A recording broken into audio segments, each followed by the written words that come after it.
Olá, bom dia! A Europa e os Estados Unidos são os lugares que mais recebem imigrantes do mundo inteiro.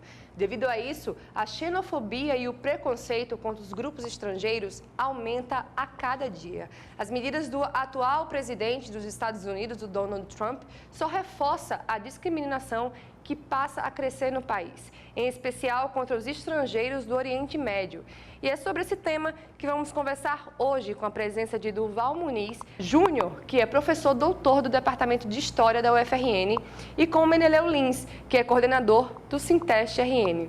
Para vocês eu dou o meu bom dia e vamos discutir esse assunto que até poucos dias a gente tinha muitos assuntos a tratar sobre o Brasil, né? Sobre os últimos acontecimentos no Brasil. Com essa virada aí da eleição americana, a gente está se perguntando que dias virão por aí. Porque o Donald Trump, ele realmente demonstra estar disposto, né, a cumprir o que ele realmente prometeu em campanha. Então, eu vou começar com você, Durval. A xenofobia é uma doença? Explica pra gente mais ou menos qual a diferença aí entre xenofobia e preconceito, né? E qual a origem dessa intolerância toda? Fobia, como a própria, quer dizer, o sufixo fobia significa medo, né? Uhum. Medo. Quer dizer, a xenofobia é um sentimento que, na verdade, congrega vários tipos de sentimento em relação à pessoa que é estranha, Sim. que é estrangeiro em relação à cultura, a um país. Quer dizer, a xenofobia pode se manifestar desde, né, através da simples recusa, rejeição, né, preconceito, até o ódio. Né? Quer dizer, a xenofobia tem uma gradação, quer dizer, você pode ir desde simplesmente a indiferença e a rejeição em relação a uma pessoa que não é da sua cultura, que não partilha os seus valores, que não partilha os seus hábitos cotidianos, que não tem a sua mesma língua, né? E pode chegar, inclusive, à intolerância, ao ódio, né? Até o desejo de morte, de extermínio, etc. Né? Então, a xenofobia tem uma série de gradações, né? E tem a ver com o estranhamento, né? O estranhamento em relação a esse outro, né? Esse diferente, né? Da minha cultura, da minha língua, né? Que é diferente, inclusive, muitas vezes racialmente, etnicamente, não se parece comigo. Então, se não partir do medo, pode não ser xenofobia, pode ser apenas preconceito? A xenofobia, quer dizer, o preconceito, na verdade, quase sempre se manifesta por causa de um medo. A gente teme o que a gente não conhece. O ser humano tende a ter medo de toda situação e de tudo aquilo que ele não conhece, de tudo aquilo que ele não domina, de tudo aquilo que é estranho. Não é? O preconceito é justamente um conceito prévio. Quer dizer, à medida que a gente não conhece algo, a gente lida com isso a partir de um conceito prévio que você tem, um conceito antes de você conhecer. A xenofobia tem a ver também com ignorância, com desconhecimento. Você não conhece o outro e, no entanto, você já tem um conceito sobre ele. Então, você não conhece um árabe, mas você já dispõe de uma série de conceitos prévios, de visões prévias, de imagens prévias em relação ao árabe. Então, quando você se vê diante de um árabe, você tenderá a tratá-lo, a considerá-lo, a vê-lo a partir dessas pré-noções, essas noções prévias que você tem. Né? Ou seja, se você se abrir para conhecer o outro, se você se abre para conhecer o diferente, pode ser que você, né, até abra mão ou modifique o seu preconceito. Quer dizer, você passa a ter um conceito sobre aquilo à medida que você se aproxima e que você conhece. A xenofobia, novamente, leva a uma resistência à aproximação, a uma resistência ao conhecimento e, portanto, a um reforço do preconceito. Pronto, eu vou pedir agora para o Meneleu reafirmar isso aí para a gente, porque existe a persistência, né, em criar essa imagem negativa dos imigrantes, né? Como, por exemplo, achar que todo muçulmano, como você bem falou, é terrorista. Né? Se a gente procurar ver bem o que está acontecendo, as pessoas, os próprios muçulmanos estão saindo, né, do seu território, da sua vida, porque já tem medo de quem está lá. Então, isso já deveria ficar meio que pressuposto para a gente de que aquelas pessoas não são do mal, aquelas pessoas estão querendo realmente um abrigo, né, Meneleu? Sim. O antropólogo Robert Piquet, da Unicamp, ele cunhou uma frase que é perfeita. Ele disse que todo preconceito é filho da ignorância. Sim. Mas a partir dessa ignorância que estabeleceu esse preconceito, se ideologizou Sim. isso aí. Ou seja, as decisões maiores nas nossas vidas sempre têm as motivações materiais, econômicas. Sim. Então, o que vem reforçando a xenofobia, que vem fazendo com que os partidos chamados xenófobos, os partidos de extrema direita na Europa, que têm um crescimento enorme, vem exatamente disso aí. O europeu desinformado, ele acredita que esse estrangeiro vem tomar o emprego dele. Sim. Quando, na verdade, é outra ignorância, porque esse tipo de estrangeiro que migra, ele vai ocupar uma pequena faixa de mercado, outro tipo de trabalho. Exatamente. Né? E há um reforço, ou seja, agora ideológico, em cima desse preconceito. E a xenofobia pode gerar, como o Meneleu falou, uma crise econômica, né? Na Europa existe uma contradição devido aos baixos índices de natalidade e da crescente expectativa de vida da população, né? Como é que a gente pode ver, né, isso aí? Realmente, para quem está no poder, deve ser meio aquela sensação de não saber bem o que fazer. Porque eles estão vindo de todos os lugares, você não sabe quem você está recebendo, como aquelas pessoas vão se portar na sua cultura. Como é que a gente mexe com isso, Duval? Como é que os poderes poderiam lidar com isso de uma forma... dizer, não vão entrar, não quero vocês aqui. Como é que poderia fazer isso? É muito difícil dizer você não entra, né? Porque, na verdade, os países europeus e as próprias intervenções que os Estados Unidos fizeram no Oriente Médio, sim, são em grande medida responsáveis pela desestabilização de uma série de regimes, de uma série de governos, de uma série de sociedades que provocou essa imigração em massa. Será que eles estão atentos para isso? De uma certa forma, sim, porque, por exemplo, por que a Alemanha tem encabeçado na União Europeia, sim, inclusive ficando em grande medida isolada com o crescimento... Em mais um momento, aí depois da Segunda Guerra Mundial... quer dizer, o crescimento, né, quer dizer, a saída da Inglaterra, o Brexit, né, a saída da Inglaterra da União Europeia, agora, sim, a ameaça da extrema-direita vencer as eleições na França, sim, a Alemanha está ficando isolada nessa política de aceitar a entrada, pelo menos, dos imigrantes legais, uhum, dentro de determinadas cotas, né? Mas por que isso acontece? Porque, na verdade, se sabe, não é, que, em grande medida, as intervenções que o Ocidente fez no Oriente desestabilizou uma série de sociedades e uma série de regimes.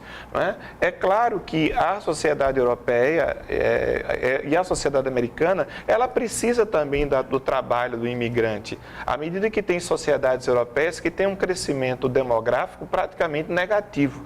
Você tem determinadas regiões da Espanha, sim, em que você tem um crescimento populacional negativo. Se você não tiver a vinda de imigrantes, por exemplo, para fazer a colheita do morango, para fazer a colheita da laranja, para trabalhar em determinadas atividades sazonais, sim, quer dizer, o que eles não querem é que eles permaneçam, não é lá, que passem a ser residentes, a morar, não é? Mas, assim, eles precisam do trabalho. É como se eles quisessem uma rotatividade daquele trabalho, né? Mas que eles não permaneçam, né? Você tem uma contradição, porque ao mesmo tempo que os capitalistas adoram a entrada dos imigrantes, inclusive dos imigrantes ilegais, porque você pode estabelecer uma exploração altíssima do trabalho dessas pessoas, uhum, porque essas pessoas estão numa situação de precariedade jurídica, numa situação de precariedade social, se submete a qualquer tipo de contrato de trabalho.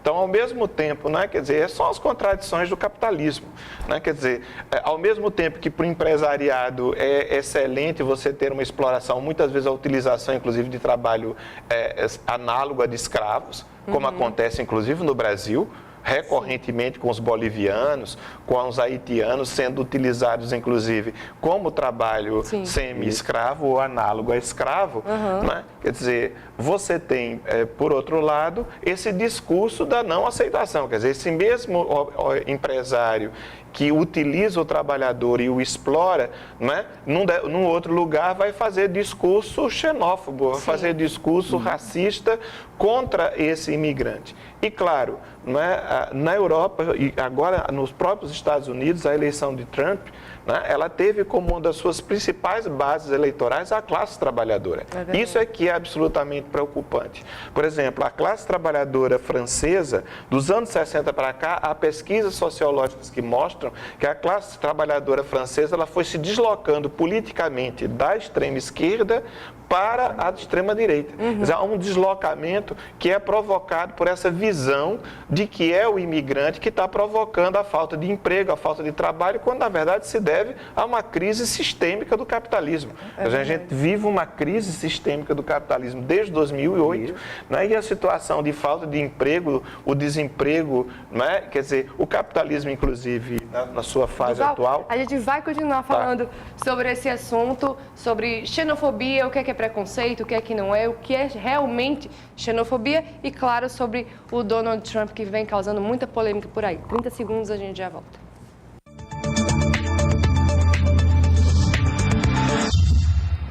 Voltamos com o programa Diálogo Plural de hoje, que conversa sobre a xenofobia no mundo, com a presença de Durval Muniz, que é professor doutor do Departamento de História da UFRN, e Meneleu Lins, que é coordenador do Sinteste RN.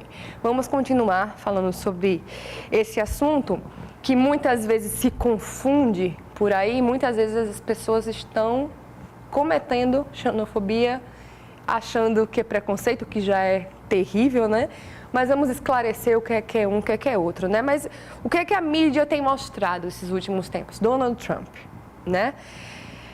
Meneleu, você acha que a atitude do Trump vai causar conflito entre os países muçulmanos e o povo norte-americano? Isso pode até gerar uma onda de ataques terroristas? Pode ser. Ainda mais que agora a Suprema Corte decidiu, né, baixar com o veto dele de que não vai ter impedimento nenhum para as pessoas entrarem lá. E agora? Eu não creio necessariamente que o comportamento esdrúxulo do senhor Trump venha a trazer essas maiores sequelas. Até porque as pessoas já o conhecem. Ele está governando o país como se estivesse ainda comandando um programa de TV. Sim. Então, em termos de provocar uma sequela maior, acho que não.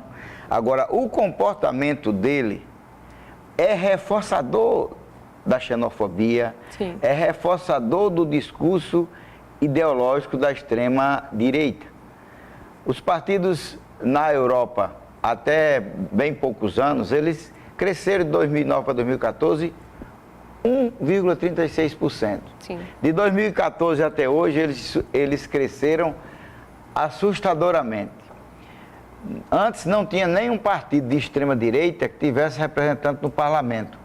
Em plena Inglaterra, nós temos 2 cadeiras no parlamento. Nós temos, em vários países da Europa, sempre 10, 12, 15% de parlamentares ligados a partidos de extrema-direita. E a extrema-direita não pode ser mais conceituada com aquela imagem tradicional que nós temos, de fascista, de autoritário, de ditadura. Sim. Ou seja, tem eleitores de todos os matizes ideológicos votando na extrema-direita unicamente por conta desse discurso. Nessa hora, o Trump é útil com esse discurso que, no médio e longo prazo, é danoso para a humanidade, porque Sim. o discurso da extrema-direita, ele não está ocorrendo por acaso esse crescimento. O capitalismo, pela primeira vez, é hegemônico no mundo. É verdade. E parece que cada decisão dele está sendo ali, não está sendo uma coisa natural, que deveria ser posta por um presidente. Toda decisão que ele toma, sempre tem alguém que, não pode, não é bem assim. Né? E está nesse processo, vamos acompanhar aí os próximos capítulos, né? O que é que vai acontecer. Mas, Durval, uma dúvida, já que a gente está falando de xenofobia no mundo, de preconceito e tudo mais. A gente vive isso muito claro no Brasil, né? Contra negros, contra mulheres, tudo mais, né? Principalmente em relação à mulher, geralmente esse ódio, né? O que acontece de um estado para o outro? Eu particularmente posso dizer que já sofri xenofobia em outro estado nordestino, né? Como é que se dá isso no nosso país, né? Um país tão grande, com tanto potencial, sofrer ainda de xenofobia? Na verdade, os preconceitos regionais, né? Porque aí você está falando de preconceito regional, né? De regionalismo, você está falando Né? Bairrismos, né? Quer dizer, isso tem a ver também com as disputas políticas internas. Toda nação, você tem áreas privilegiadas e desprivilegiadas do ponto de vista econômico, do ponto de vista político. Né? Existem tensões no interior das próprias elites, né, de um determinado país. Quer dizer, o Nordeste, quando surgiu, né, meu trabalho mais conhecido, o livro mais conhecido meu se chama justamente A Invenção do Nordeste.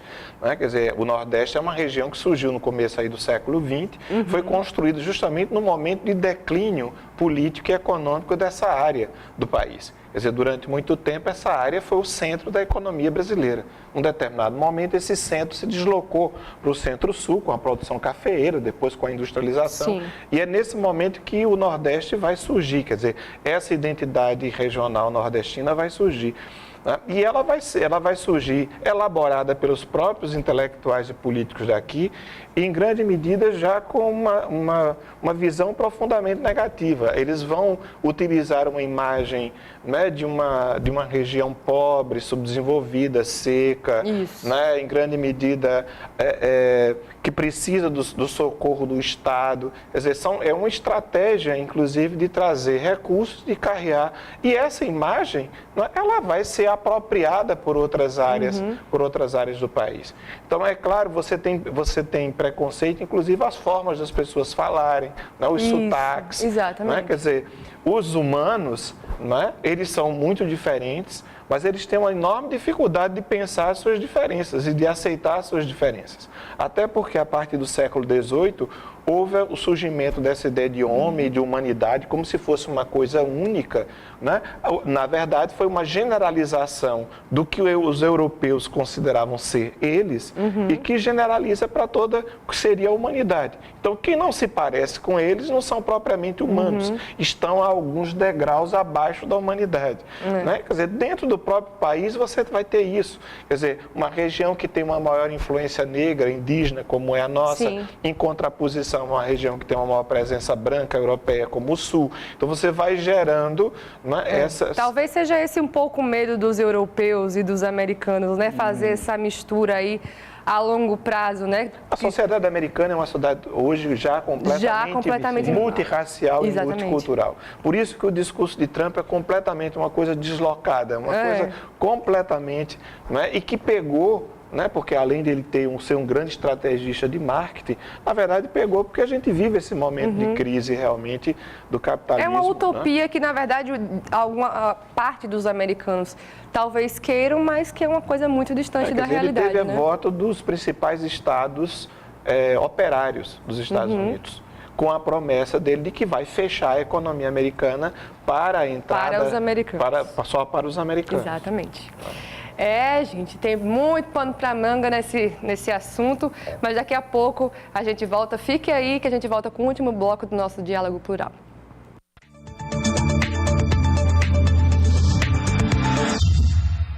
Voltamos com o programa Diálogo Plural de hoje, que conversa sobre a xenofobia no mundo, com a presença de Duval Muniz, que é professor doutor do Departamento de História da UFRN, e Meneleu Lins, que é coordenador do Sinteste RN, colaborando aqui com esse assunto que a gente precisa entender para, no dia a dia, quando a gente detectar, tentar fazer a nossa parte para deixar de lado, fazer com que isso não aconteça, porque isso também parte da gente, sem que às vezes a gente perceba, não é isso? Duval, aqui eu tenho o seguinte, cerca de 100 companhias, incluindo Apple, Google, Microsoft, Facebook, Netflix, se manifestaram contra o decreto do presidente dos Estados Unidos. Para elas, a medida causa danos significativos aos norte-americanos. Por outro lado, há quem defenda a contratação de imigrantes que gera desemprego para a população nativa. Uma coisa está ligada à outra? O fato dos grandes grupos multinacionais se contraporem... Por si só já dizem, né? Multinacionais. Se contrapor a essa medida, evidentemente, porque é aquilo que eu dizia, quer dizer, esses grupos, em grande medida, pagam uma mão de obra muito mais barata do que se você for fechar o mercado da mão de obra e você tiver só a mão de obra americana. Você vai ter uma elevação dos níveis salariais. O americano não vai querer ganhar o que o brasileiro ganha. Quer dizer, né? Essa compreensão econômica do Trump é uma trampa, na verdade. Né? Porque, quer dizer, se você fechar a economia norte-americana, a longo prazo é uma inviabilização da própria economia americana. Sim. Né? Por exemplo, você construir um muro com o México, você romper o tratado de comércio com o México, você passar a ter uma relação, uma política externa hostil em relação ao México, a longo prazo é extremamente danoso para os Estados Unidos, porque não só o México é um dos principais mercados consumidores das mercadorias norte-americanas, né?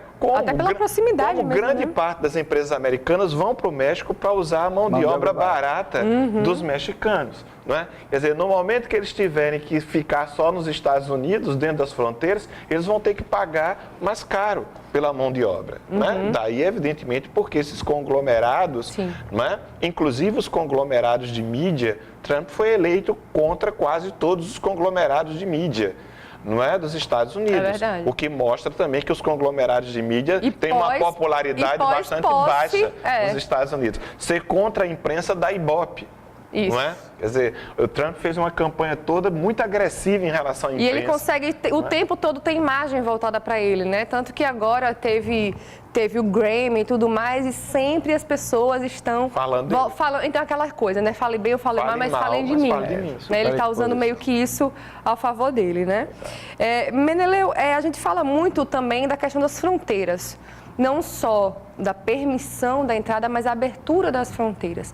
Em relação ao tráfico, o que é que isso pode trazer, não só, né, para os países europeus, tanto para os Estados Unidos, mas de uma forma geral, né?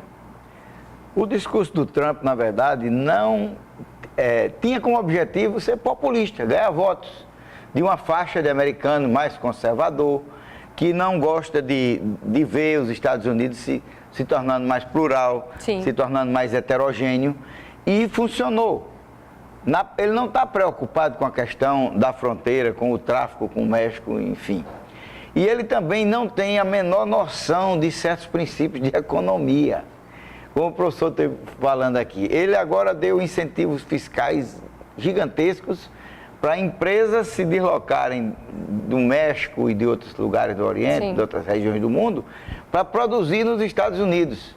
Só que os Estados Unidos não estão com problema de desemprego e essas empresas não vão ter como fazer aqueles produtos com a mesma faixa de preço, porque a mão de obra americana vai ser terrivelmente mais cara. Ou seja, ele não entende absolutamente nada de economia, de sociologia, de política, de nada.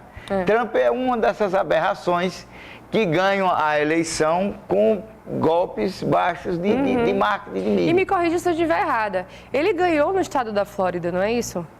No estado da Flórida, eu tenho vários amigos agora ultimamente que estão passando férias agora em Orlando e eles não cansam de dizer que lá você praticamente não fala inglês. Você tem restaurantes brasileiros em todo lugar. Mas é porque lá você tem a maior concentração da colônia cubana, né, de fugitivos, emigrados da Revolução Cubana, né? E que tem ódio do fato de que Obama se aproximou de Cuba e fez uma reaproximação. Quer dizer, o voto majoritário da elite cubana e dos cubanos da Flórida foi para Trump, né? Então, assim, ele se aproveitou de uma série, ele manipulou uma série de acontecimentos, uma série de situações, né, em cada estado, em cada... Cada estado foi uma estratégia, uma né? estratégia. De certa forma, então, né? Lá na Flórida foi a questão da aproximação, da reaproximação com Cuba. Engraçado que geralmente os cubanos tinham aquele sonho americano, né? E não realmente. Que aí, quer dizer, isso tem uma repercussão, né? Ainda em pessoas que têm, por exemplo, ainda são atraídas pelo velho discurso anticomunista. Né? Até pelo tempo, né, que isso durou, que não foi pouco, né? Foram vários anos aí para poder digerir essa história toda. Mas como a gente está encerrando o programa falando sobre isso, eu vou abrir para os dois rapidamente. Com tanta intolerância, essa questão da xenofobia, ou até do próprio preconceito e outros agravantes, podemos, de certa forma, Deus me livre que não, nos preparar para uma possível terceira guerra mundial, porque as notícias que a gente lê não são positivas, né? Eu acho que Terceira Guerra Mundial não, mas vai crescer muito as guerras, talvez as guerras regionais. Sim. Porque um dos grandes problemas é que a indústria de armas nos Estados Unidos é uma das principais financiadoras das campanhas do Partido Republicano. Isso é uma coisa histórica. Quase todas as vezes que o Partido Republicano chega ao poder, ele fomenta guerras regionais Sim. para a venda de armas, como, por exemplo, né, a grande farsa que foi a invasão do Iraque, Sim. a pretexto deles terem armas de destruição em massa quando não tinham absolutamente. Não é? Quer dizer, então os Estados Unidos podem fomentar alguns desentendimentos locais no sentido de a venda de armas, que é uma das principais fontes hoje de renda do capitalismo. O capitalismo internacional hoje vive de tráfico de droga, de tráfico de armas, do tráfico de pessoas, e são as principais fontes de acumulação de capital, que é todo um capital ilegal. Sim. Né? E que se acumula nos principais paraísos fiscais. Os paraísos fiscais que são esse grande câncer, inclusive, Verdade. do mundo contemporâneo e do capitalismo. O nosso país que o diga ultimamente, né? O que é que está acontecendo com a gente. Grande parte da riqueza das nossas elites está nos paraísos fiscais. Está por lá. E, infelizmente, está todo mundo sendo preso e o dinheiro que é bom voltar para os nossos caixas, nada, né? Meneleu, suas considerações. O grande dano não será uma terceira guerra. O grande dano é o fomento dessas situações que são formas do capitalismo em crise e se reciclando. O capitalismo está hegemônico, como a gente disse, e ele, como sustentáculo ideológico, ele é baseado na filosofia e na sociologia funcionalista, que é uma continuação do positivismo. Eles não estão interessados em questão de droga, em questões sociais, em questões humanitárias. Eles estão interessados em lucratividade, em sobrevivência do status quo. Então, criaturas como Donald Trump, ele serve perfeitamente como esse boneco, esse garoto propaganda para esse tipo de fomento das coisas, né? Eles vão continuar como está chegando ao nosso país. Nós estamos no Brasil num processo de destruição de todo o modelo de Estado que a gente vinha construindo nos últimos 50 anos de bem-estar social, e com simples medidas econômicas nós vamos congelar os orçamentos por 20 anos, nós vamos destruir previdência, vamos privatizar universidades, uma série de coisas, mas por trás há um discurso ideológico bonito. Então, o grande dano do Trump ao mundo é este. Ele pode fazer a atrapalhada econômica para o país dele, mas esse crescimento da xenofobia, do preconceito no mundo todo, ele ajudou a induzir. E ele é igualmente danoso, porque vai se perpetuando mais algumas décadas de capitalismo pela frente. Professor, me corrija se eu estiver errado, né? O maior império do mundo, que foi Roma, caiu, né? Vamos aguardar aí. E eu agradeço, professor Meneleu, pela presença. Estejam sempre bem-vindos aqui no programa para a gente debater outros assuntos tão importantes que estão acontecendo e sendo, né, discutidos aí no mundo todo, e entender o que está acontecendo. É isso que o Diálogo Plural propõe a você de casa. Se você quiser mais informações sobre o Diálogo Plural, acompanhe as atualizações no nosso Twitter, o @SintesteRN, no nosso site, o www.sintestrn.org.br, ou na nossa página do Facebook, que é o facebook.com/SintesteRN. A você um ótimo final de semana, um ótimo sábado e até semana que vem, se Deus quiser. Tchau, tchau.